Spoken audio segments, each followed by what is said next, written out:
Welcome to the February episode of the City of Los Alamitos local stage, where we bring you closer to the people, programs, and services that make our community thrive. I am your host, Megan Shimada, and in today's episode, we are excited to highlight the bright faces from across our city. Our wonderful star-studded guests include Long Beach Animal Care Services Volunteer Coordinator, Matt Yniguez, City of Los Alamitos Mayor, Tanya Doby, UWS Facility Manager, Gabe Chavez, and Motivated by Lisa owner, Lisa Patino. Together, we'll explore the work they're doing to keep Los Alamitos a safe and vibrant place to live. Well, thank you so much for being back with us today. For those who haven't seen our previous episodes, can you share with us a little bit about what Long Beach Animal Care Services is all about? Sure. So Long Beach Animal Care Services, we service cities Long Beach, obviously Los Alamitos, Cerritos, Signal Hill. We are a public intake facility. We're the city shelter, so we're always getting animals in all the time. We have 105 kennels, and unfortunately we're usually pretty full with dog kennels.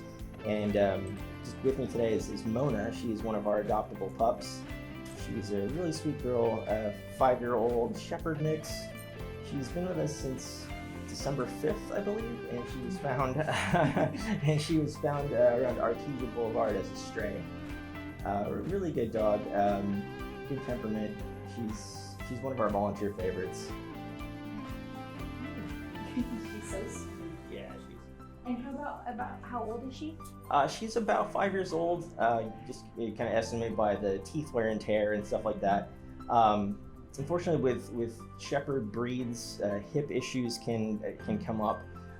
Mona does have a little bit of a luxating hip, which it's not too bad. She's really right now just on a thing called Cosequin, which is an over-the-counter joint support thing, kind of like how people take glucosamine.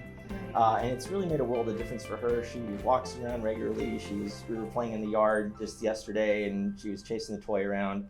So yeah, her mobility seems to be good. She might just need some joint supplements, going forward, but it doesn't seem to bother her. Is she currently at the shelter right now, or is she staying in a foster home? She is currently at her shelter. We do have a lot of animals over at the shelter right now. If anyone wants to actually see all the animals we have, they can go to our website. I'm sure we have monthly adoption promotions. I believe we're going to have one for February, probably $14 to go along with Valentine's Day.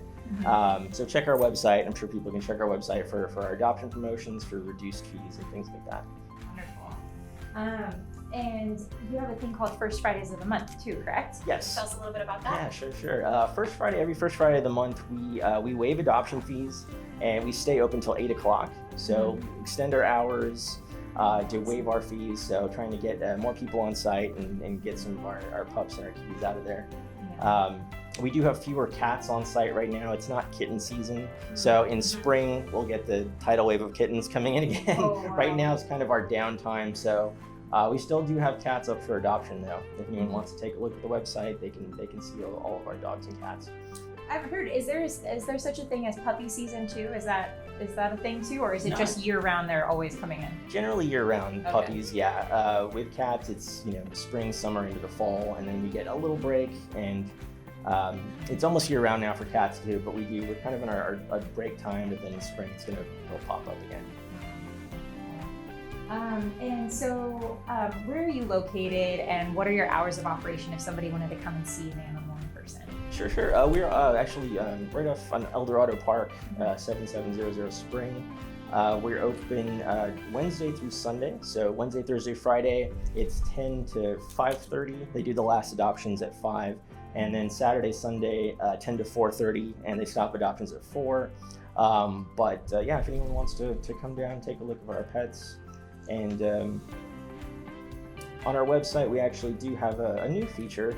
We're partnering with an organization called DocuPet, and it makes it a lot easier for people to get their pet licensed. Oh, okay. So if they go onto the website under programs and services, under licensing, DocuPet, they can get their pet license right through to our website there.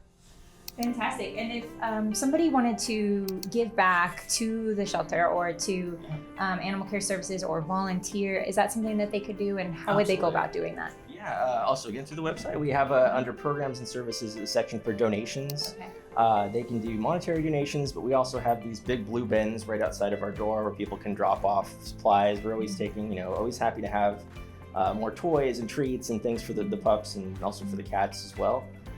They could just drop off the donations there. And for volunteering, we are always accepting volunteers. Again, the first step would be to go to the website under programs and services, volunteer department, and then it'll take them to the page where they can fill out an application. Awesome. Well, thank you so much, and thank you for bringing Mona in today. It was a pleasure to meet you. We had our last dog on your program get adopted, Poseidon. That's so amazing. He was seen through one of our social media posts when we were coming in to get interviewed here, and that got someone to the shelter and brought it. That's fantastic. Well, that's the whole point. So we're so happy to hear that he got into a happy home. Yeah. And we're hoping the same for Mona too. Yes, your turn next, sweetheart. Your turn. All right. Well, thank you so much for taking the time to interview with us today, and best of luck to you. We'll see you in a couple months. Thank you so much. Appreciate it. All right. Next up, we have our City of Los Alamitos Mayor Tanya Doby. Welcome. Thank you for joining us here today. My pleasure. If you could start by just telling us about how you got involved with the City of Los Alamitos in the first place. Oh, it's one of my absolute favorite stories. Oh my goodness. Emmeline Noda, y'all know her? Completely her fault. I was minding my business, trying to pay the tuition for my preschool daughter. We went to the preschool over here. Can highly recommend it. My daughter came through swimmingly.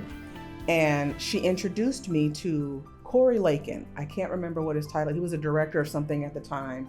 And she was like, Corey, come and meet Tanya. And I panicked because I have on full workout clothes. I'm sweating. I might have smelled a little different. And I was like, I don't owe y'all yet. Like, I'm not late. I'm very confused. Why should I meet this gentleman? She's like, oh no, have you ever considered being on the Parks and Recs Commission? I said, no ma'am, why would I do that? And she was like, well, I think you'd be great. I said, oh, okay. You gonna take this check or not? She was like, okay, well, would you just consider coming to a meeting and just kind of seeing how you like it? Okay. So I showed up to a meeting, and then there was an opening. And it's still absolutely hands down my favorite commission. And then after that, there was, I think, elections coming up. And I'm not gonna name the person, but I just need everybody to know, any seat you ever see me in, I did not go and ask for myself. I did not present myself. Someone was like, Tanya, you should totally do fill in the blank. So I had a few people that were like, you know what? We think you'd be a great fit on our council. Have you considered? And then thought about it, prayed about it, talked to my husband. He was like, sure.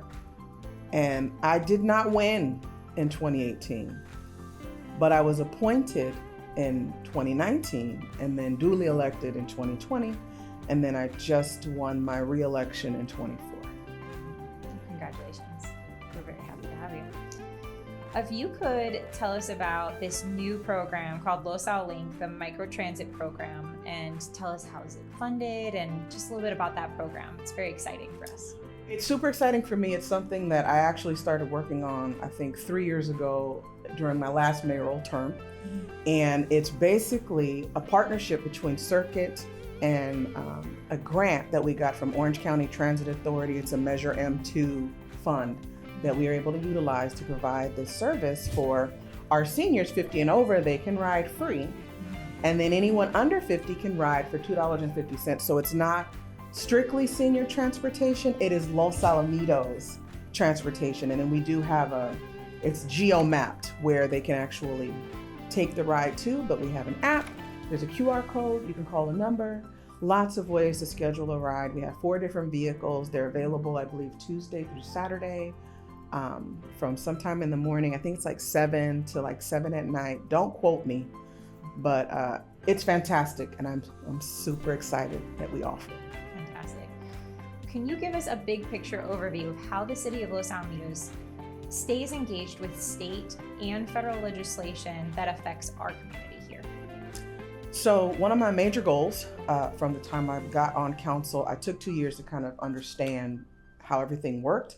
But once I got it, it was very important to me that we reach out to our legislators. So our supervisor, our assembly person, our senator, our congressperson. So we have a direct connection to all of those people. I actually have all of their phone numbers in my phone. And we are also affiliated with different regional boards throughout the county of Orange. And it's because Los Al is small. Anybody that doesn't know, they give us a footprint of about 4 square miles, but 2 of that is the military base. We're actually more like 1.7, 1.8. When you're that small, it can be very difficult to kind of get your foot into certain rooms. So I put on the nicest pair of shoes I can find, and I just put my foot right on in that room. Yeah, wonderful. And why is it important for a city like Los Alamitos to actively monitor and respond to legislation, even when those decisions are made outside the local level? So we engage for things that will immediately impact us because it will immediately impact us. And a lot of our legislators have told us that they'll send out for information and they see hundreds of bills. So if we don't tell them, hey, this is critical to us, hey, this can't happen here, or yes, go full steam ahead, they're going off of what their point of reference is.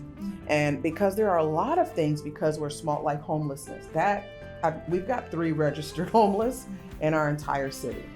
But we will join forces with our Orange County brothers and sisters because of allyship. Like, I want them to come to bat for me when I need someone to come and speak up for me. So I will throw my hat in the ring when there's something that will help a neighboring city or even someone in South County, just because we are all Orange County. I'm Los Al first, though. That's right. And what are the city's key legislative priorities right now, and how do they directly impact our residents? There's lots, but the major 3 would be flexible authority. We're a charter city, so there are a lot of things that we like to implement that are specific to us, and we do have some rights considering we're a charter city. Public safety is going to be critical across the board. One of their major issues, if it's not, it should be, is your public safety. Quick shout out to our PD. I do believe that we are at full complement of officers, if not just one shy.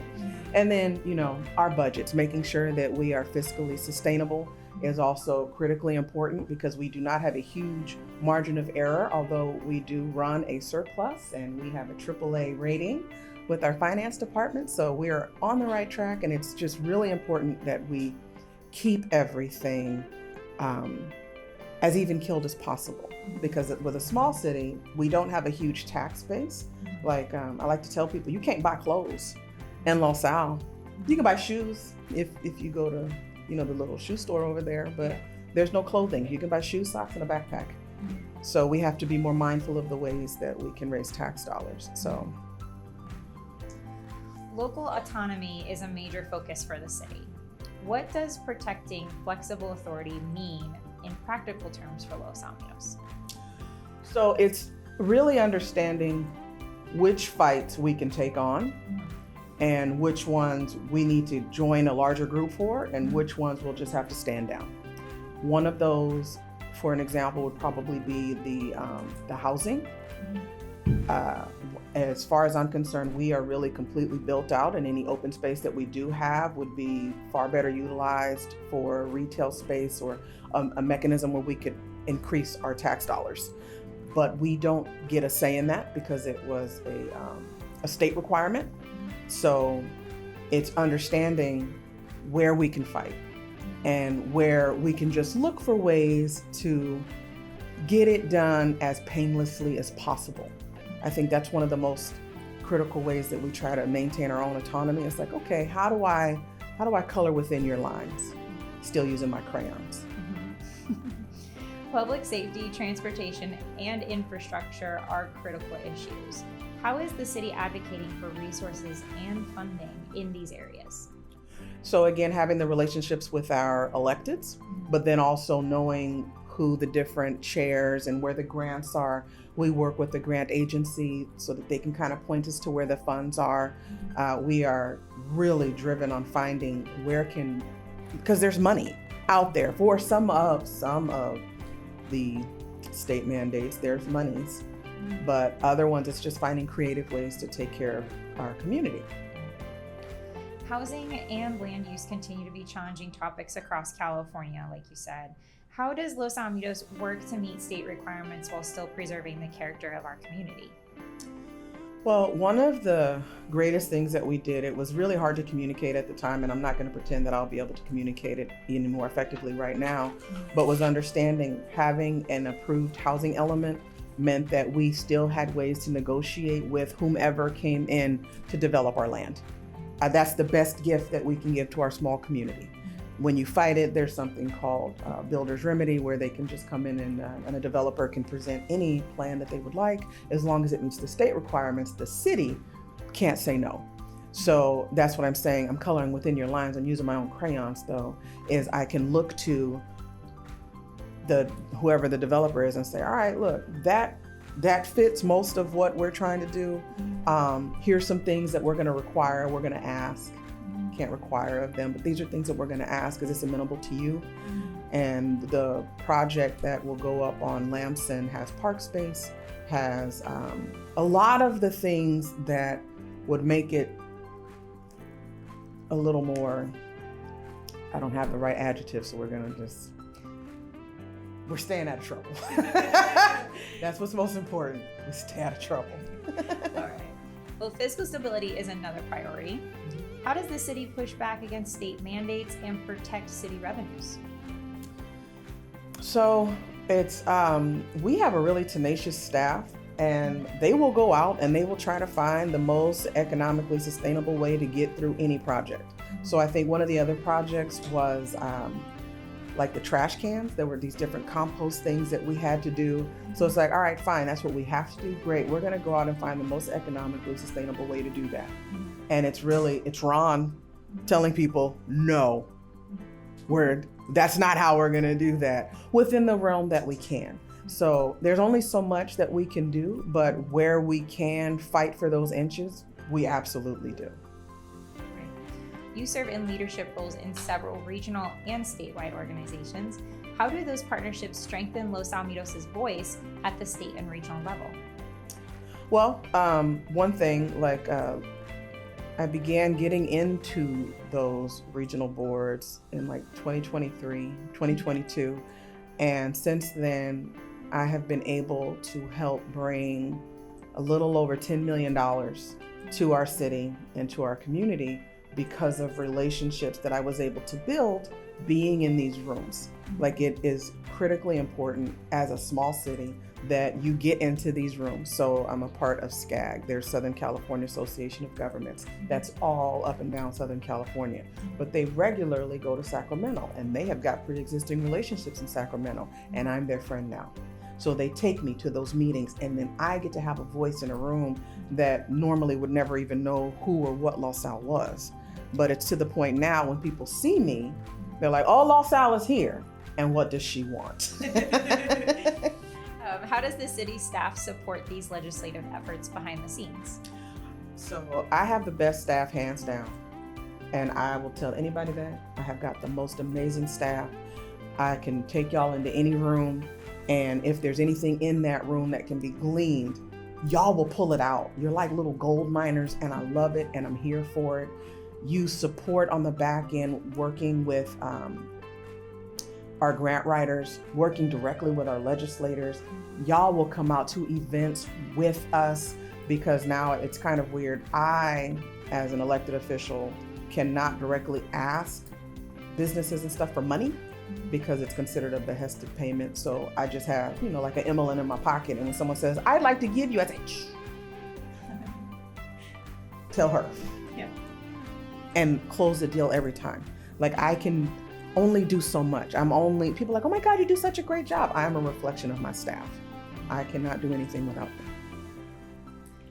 them. When legislation could impact Los Alamitos or Orange County, how does the city decide whether to support or oppose it? So, first, does it impact us directly? And then, will it impact our neighbors?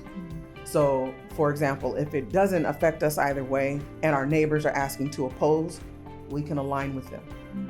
But our first priority is always us. And then, anything, I'll go back to homelessness because it's not an issue for us. So when they're like, oh, we need this resource, we need that, we need this, or we don't want that over there, I can go with the majority of Orange County because it's not my issue, but I'm not going to allow that to say, well, I'm not in it because it's not my issue. As long as it's not negative to me, I can align with whomever. My first priority again is LosAl. After that, it's like North County because we're separated. And then it's the totality of Orange County. Shifting to communication, what are the main ways residents can stay informed about what's happening in our city? Oh my days. So we have the Loop, right? That's our newspaper that goes to every single residence. We have got bus posts, what do you call them? Shelters, bus shelters, thank you. And listen to the people off to the side, they're feeding me information. We have banners, we've got flyers that will go to people's individual homes. We have website, we have social media. And then we have probably one of my favorite things is our MyLosAl app. It is the most amazing app. Go and download it right now. I will just be walking the community and see, like I was going on a walk and there was a tree that was impeding the sidewalk.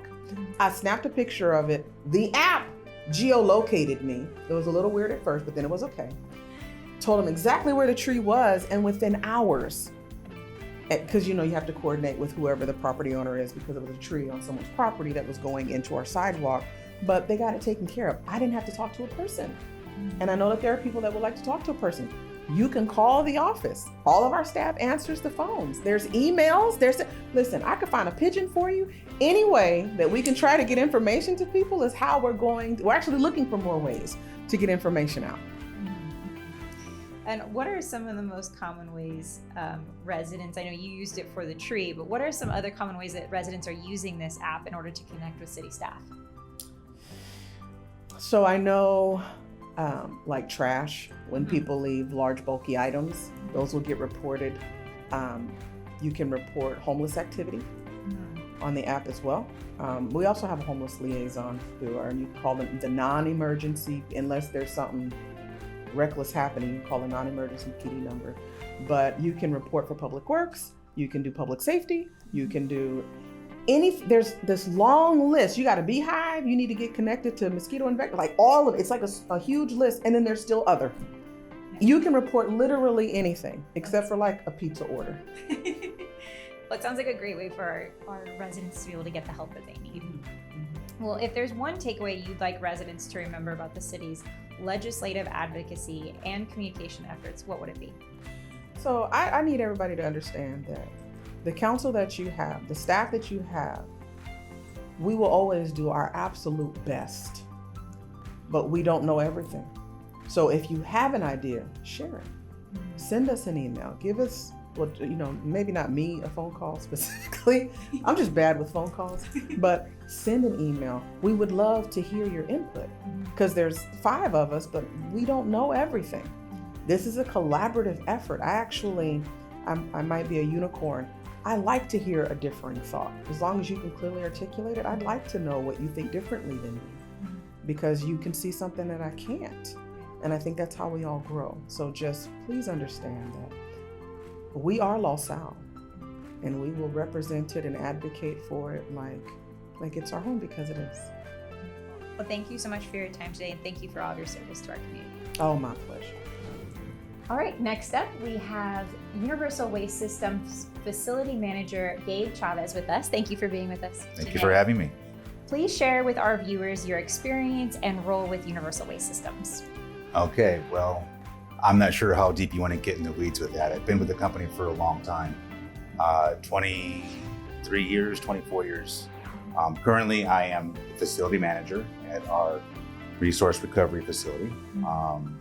There we're permitted to process 2,500 tons a day of waste and recycled material. And we're bringing in currently about between 2,000 and 2,200 tons a day. And that includes organic material that we're processing as well. That's a lot. It is a lot. We're hauling out probably somewhere in the neighborhood of 65 to 85 semi-trailer loads full of just solid waste alone.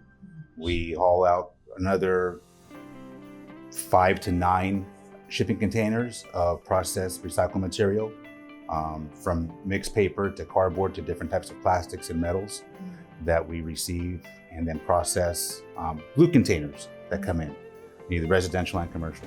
And we process it, make the bales, and ship it out. Trash and recycling is vital for communities throughout Southern California, particularly with organic waste due to strict state mandates. How does UWS stand out as the city's waste hauler and perform at a reliable clip? Well, I think we're both fortunate to be joining this endeavor together, the City of Los Alamitos and Universal Waste. We're really getting geared up. I know the cities are getting more pressure from the state to be in compliance, and we're in good shape right now with our own personal system that we have been and still developing.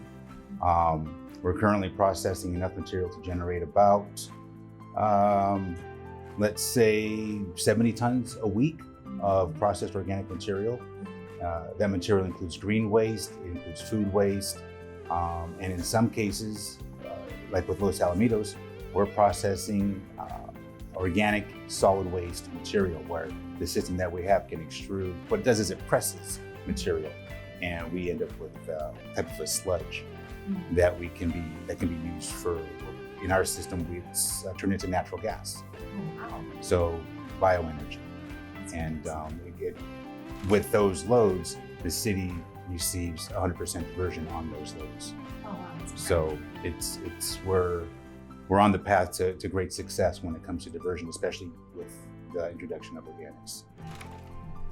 We see that UWS has a firm imprint in the city beyond waste hauling. What are some of the unique ways that you guys have partnered with and supported the city? I think that's really the strength of it right there, is the partnership, where we're doing things together. We contribute in attendance as well, like we have presence in the city. It could be anything from the Winter Wonderland, which was recently. We also do the 3rd of July fireworks spectacular. There's a lot of events that the city hosts, and we participate every chance we get. There's a lot of more hands-on activities too. We do a free mulch and compost giveaway, which is highly attended. The material that we make through our green waste facility, we've got that pretty well dialed in. We make a very rich compost and very sustainable mulch. Residents who come to pick it up, they come back several times throughout the same day to get as much as they can get. So it's a very successful event that we put on, and we do it in partnership with the city as well. So. Yeah, that's coming up on April 25th, correct? I believe so. We're doing something. Wonderful. Yeah. Yes. Yeah. Exactly. I believe our residents can come to Little Cottonwood Park and pick up their compost there. So that's such a fantastic resource that you're providing for the community. Well, it also gives us an opportunity, like you were saying, to strengthen that partnership. It's well attended by our staff. People like our liaison with the city is Michelle Newsham.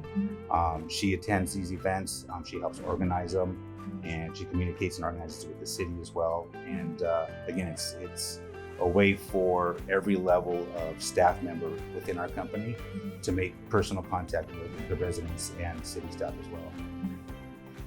Why is providing outstanding customer service such a critical act in a community like Los Alamitos?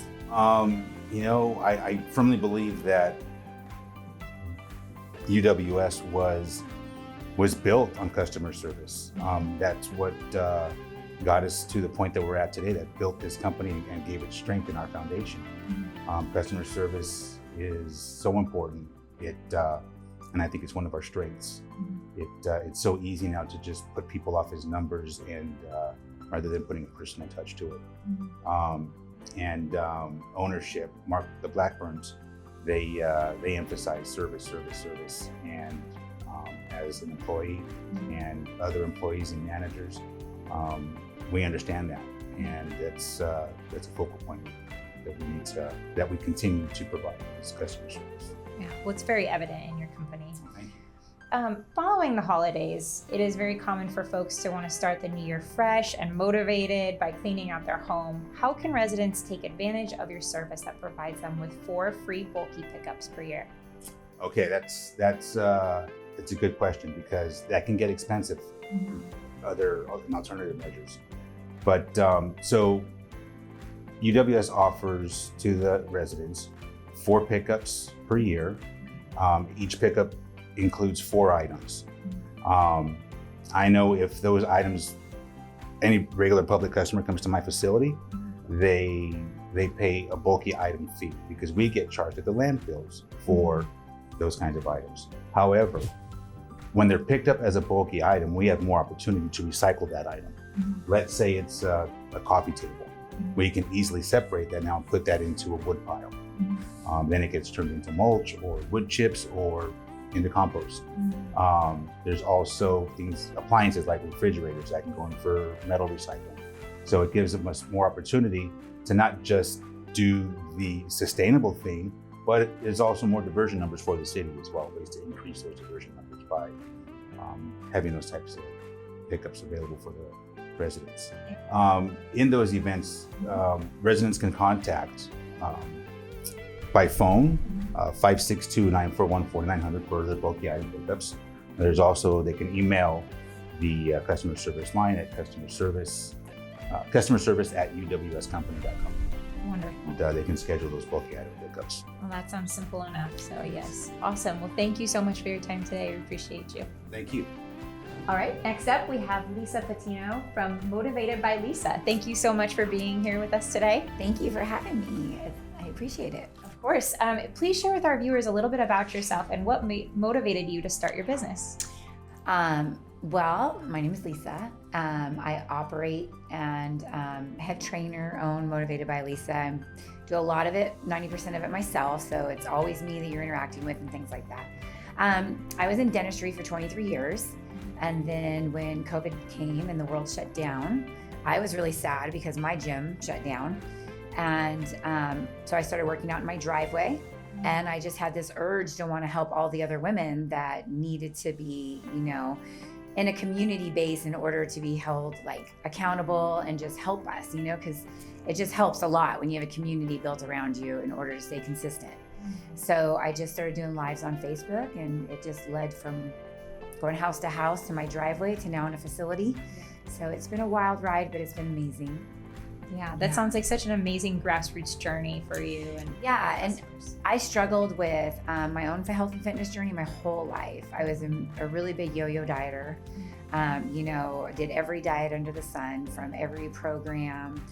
And as I got older, I just was going to be approaching 40, and I just realized it was time for me to get my head right, to get into the right space, to get into the right journey. So I hired my own personal trainer to come to my house. And she helped me change my mindset about it instead of beating myself up and things like that, and just know that I'm human. And it just kind of gradually went from there. And then the next thing you know, I'm a licensed trainer and own a facility. So it kind of just grew a life of its own. I love that. Yeah. New Year's resolutions are so popular, particularly health and fitness related goals. What advice would you offer to someone seeking to get into a more sustainable routine? Well, the number one thing I would say, all my ladies would say, is I say, do it anyway. So when you wake up in the morning and the alarm goes off and you hit snooze and you're laying there, you're like, oh, I'll go tomorrow. No, get up and go. You never regret a workout. And those usually are your best workouts on those days when you least want to go. And to stay sustainable, I say, we have to make it realistic. So I used to do this to myself all the time. And I ask people, what is your long-term goal? And they'll say, oh, I want to come 5 days a week. I want to eat 1,400 calories a day. All these things. And I'll say, okay, let's be realistic with it. So let's shoot for 2 to 3 days a week to start.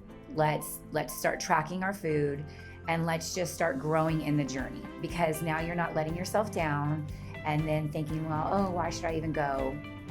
So it's a lot of mindset and just really changing your mindset about it, and consistency. Consistency is the key to anything, but just holding yourself accountable to be consistent. And if you say you're going to go 2 days a week, show up 2 days a week. Right. You know, and it really does make a huge difference in your mindset to help you stay on track for your goals. Yeah. I love that realistic approach and that realistic mindset of like fitting in what actually fits into your lifestyle currently. Yes. So like we're moms, you know, wives, we have careers and we're daughters and aunts and all these things. And so many women come in and their expectations of themselves are so huge. And however, I love that, you know, and think like, yes, we are going to get there and I'm going to be your biggest fan and I'm going to help you get there. But we want to start off super realistic to where it fits into your lifestyle and your schedule.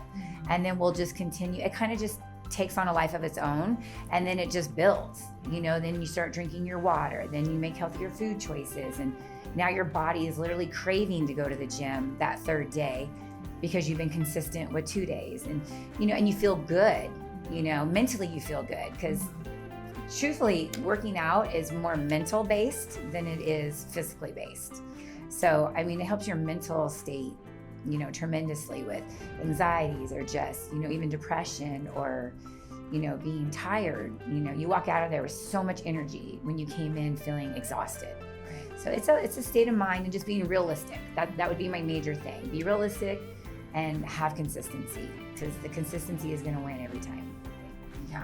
We understand that your target audience is women and empowering them through a healthy fitness journey. What are various training options that you offer?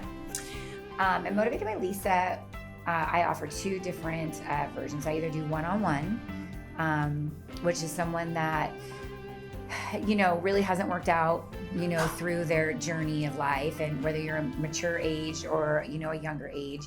So you don't really know a lot about fitness. And I'll say, okay, let's do some one-on-ones for a while and get you kind of geared up to be in a small group class. So I do small group class and I only hold 10 people per class. So I like to keep them small because then they're small and personal, you know, and I can walk around and be able to talk to everybody, help everybody and get hands on everybody, eyes on everybody. So that works out really well. I usually have anywhere from 2 to like 7 per class. So it works out amazing. And so it's like a monthly membership, no contract, just monthly membership. And then a one-on-one would be. And I also have an open gym. So if you are a seasoned fitness in your fitness journey, you come in, the workout's up there. And like, I have a lot of women that come in and they just hit it, you know, and they kind of go to their own beat and put their headphones on. And so I try and offer a little bit of everything, you know, for everybody. What has been your most rewarding experience to date? I would say my most rewarding is actually being consistent for myself and making my own health and fitness transformation into where I am today. It's been 11 years since I finally lost the 60 pounds and have kept it off and just been consistent for myself. But that said, I do have some pretty amazing women in the gym. I just celebrated one of my clients' 100-pound loss. Wow. So we lost 100 pounds and it was about 1.5 years in the making.